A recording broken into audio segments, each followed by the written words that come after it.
Narayan Sahu Anandpur press club सभापति। आज खुशी लगुच कि आज आमर ओडिशार गर्व ओडिया मानकर जीवन धन पखाल कंसा।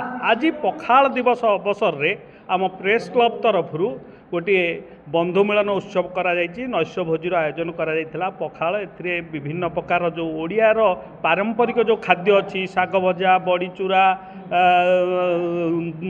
आंब छेचा ये सब विभिन्न प्रकार 15-16 प्रकार खाद्य आज पखाल उत्सव पालन कराई। बहुत खुशी लगुच प्रशासनिक अधिकारी माने जोग देइथिले एवं आमर गोटे बंधु मिलन प्रशासन और सांबादिक सहित गोटे बंधु मिलन होता जहाँकि आज जो दिन अच्छी पखाल दिवस जो उत्सव आम पालन करुचे आमर परंपरा आमर संस्कृति कारण जगन्नाथ भी यही पखाल कंसा खाई आत्मसंतोष लाभ करते से अवसर रे आज बहुत खुशी लगुच जो आयोजन होता सुंदर भाव में प्रेस क्लबर समस्त सहयोग सदस्यों सहयोग आयोजन सफल होइछि। घसीपुर गतिकृष्ण भूयंक रिपोर्ट उत्कल मीडिया.in।